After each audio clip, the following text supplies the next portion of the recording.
Hola, buenas tardes, buenos días, buenas noches, cual sea la hora que estén viendo este video. Bueno, el día de hoy yo les voy a exponer acerca de lo que es el VIH. Bien, el VIH significa virus de inmunodeficiencia humana. Este virus daña el sistema inmunológico e inmunitario mediante la destrucción de los glóbulos blancos que combaten las infecciones. Esto lo pone en riesgo de contraer infecciones graves y ciertos tipos de cánceres. El SIDA significa síndrome de inmunodeficiencia adquirida. En la etapa final de la infección del VIH, no todas las personas con VIH desarrollan el SIDA. Es decir, el VIH suele contagiarse a través de las relaciones sexuales sin protección, obviamente con una persona que previamente esté infectada. También puede propagarse por el intercambio de las agujas para inyectarse, es decir, hay muchas personas que se drogan o tienen contacto con la sangre de una persona, es decir, se pueden ver severamente infectadas. Las mujeres pueden infectar a sus bebés durante el embarazo o el parto, ya que los primeros síntomas de la infección por el VIH pueden ser inflamaciones principalmente de los ganglios y síntomas parecidos a los de una gripe. Estos pueden aparecer y desaparecer dentro de 2 a 4 semanas. Los síntomas graves pueden no aparecer hasta meses después, incluso años después. Es decir, si tú piensas que tienes VIH, lo más recomendable es que te hagas una prueba de sangre para determinar si tienes la infección, y es 100% recomendable que acudas con un médico, aunque también puedes utilizar un kit para diagnosticártelo en tu casa. Bien, ahora hablemos del SIDA en México. El VIH-SIDA en México se ha encontrado presente desde el año 1983, cuando se registró el primer caso en la Institución Nacional de Nutrición.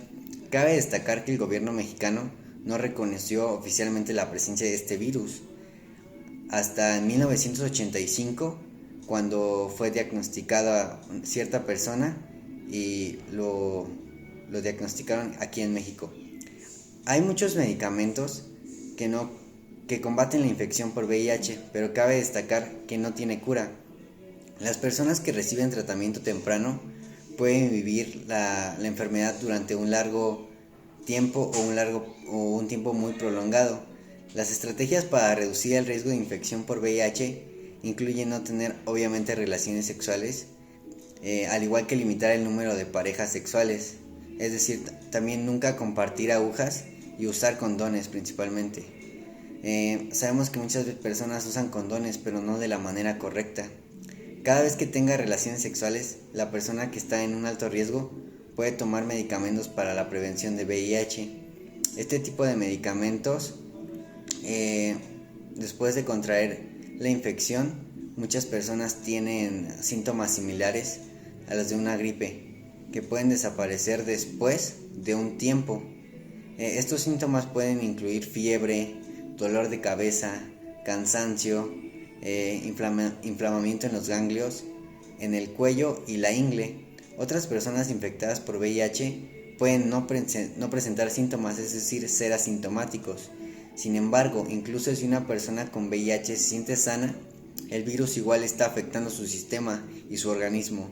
Una vez que el VIH ingresa a tu cuerpo o organismo, infecta a grandes cantidades de células y rápidamente se disemina por todo el cuerpo, es decir, llega a muchos sistemas y órganos. Durante este periodo inicial, las personas con VIH tienen más probabilidad de transmitir el virus, ya que respecto a que no saben que tienen la enfermedad, tienen relaciones sexuales sin protección, situaciones de riesgo, ya que esto puede presentar grandes cantidades de infecciones. Las principales infecciones son por medio de fluidos vaginales o el semen. La infección por VIH se asocia mucho a problemas de salud, incluido a las infecciones frecuentes o inusuales, es decir, puede contraer o perjudicarte incluso con cánceres o enfermedades cardíacas. Al principio hay síntomas que pues puede que no, para ti no sean como de gran importancia, pero muchas personas estos síntomas o la enfermedad grave la pueden contraer o su cuerpo demostrarla hasta 10 años después. El VIH es el SIDA cuando el sistema inmunitario de una persona está sumamente debilitado, es decir, ahí es cuando se empieza a afectar y tienen dificultades para combatir las infecciones y ciertos tipos de cánceres.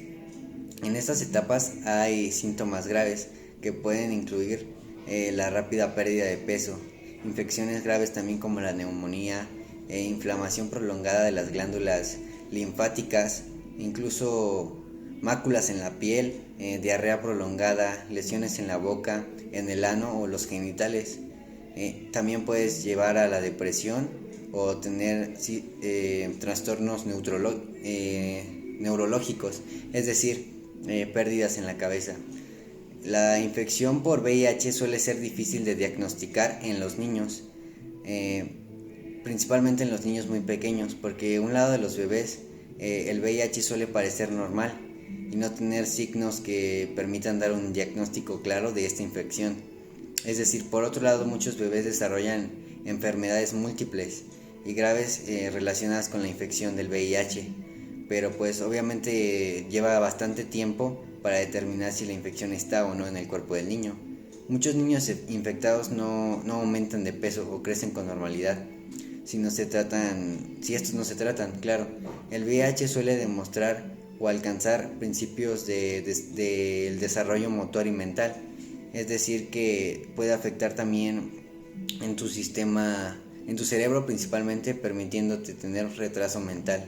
El VIH no tratado puede tener problemas al caminar, incluso un mal desempeño escolar, convulsiones y otros síntomas de encefalopatía cerebral o infecciones cerebrales debidos al VIH.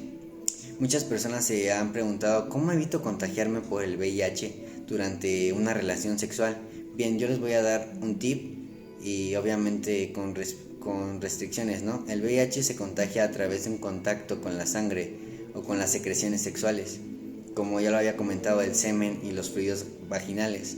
Normalmente durante el sexo vaginal y anal, esto es lo que pasa, ¿no? Que principalmente se contagian, pero para evitar un contagio de sexo, de VIH mediante el sexo, la mayoría de personas tienen sexo en su vida, ¿no? Es algo que pues no se puede evitar, pero obviamente es muy importante que estés informado para evitar contagios y tener un sexo seguro. Para esto puedes usar condones y tener sexo pues protegiéndote, obviamente. También existe una píldora de uso diario que puedes tomar incluso de que tu pareja o tú padezcas de esto, que se llama PrEP. Esta pastilla lo que hace es atacar la infección o hacer que tú te prevengas de ella. En lo que respecta al VIH, algunas actividades sexuales son más seguras que otras, es increíble, pero algunas de las que les voy a mencionar tienen un riesgo nulo, es decir, que es casi imposible que al hacerlas puedas ser contagiado de VIH. Y esto es la masturbación o tocar los órganos genitales de tu pareja, al igual que frotar el cuerpo o tener sexo mutuamente con ropa puesta, es decir, esto es prácticamente imposible que puedas ser contagiado por eso, o besarte con la boca cerrada. El tener sexo oral con condón o con una barrera bucal o una envoltura plástica. Usar juguetes sexuales limpios también puede ser una opción. Y ahora, los que les voy a mencionar ahora son como actividades de bajo riesgo, por así decirlo. Es decir, que solo se han reportado algunos casos entre millones de personas que hay en el mundo. Bien, como primera opción, yo quise decirles dar besos de lengua. Si la persona de VIH tiene llagas en la boca, puede ser contagioso, pero hay muy pocos casos. Al igual que tener sexo vaginal con condón o la pastilla de PrEP. Tener sexo anal con condón o igual con la pastilla PrEP. Sexo oral sin condón ni barrera bucal. Como les comentaba, algunas personas pueden estar contagiadas, pero no es muy alto riesgo. Estas actividades son de alto riesgo, es decir, millones de personas se contagiarían del VIH al hacerlas. Por ejemplo, tener sexo vaginal o anal sin condón, tener sexo anal sin condón, tener un sexo oral cuando sabes que la persona está infectada. Si tienes llagas o cortes o aperturas en la piel, pues es obviamente casi 100% seguro de que vas a sufrir un contagio, al igual de que consumir secreciones vaginales o semen en caso de que tu pareja sea un hombre. Si sufres otras enfermedades de transmisión sexual, es decir, ETS, tienes más probabilidad de contagiarte por el VIH. Es recomendable que te hagas pruebas periódicas de ETS, ya que esto ha llevado a que personas el riesgo de contagiarse no sea tan alto. Bueno, esto fue todo de mi parte, espero que les haya gustado esta pequeña pero grata explicación acerca del VIH. Saludos.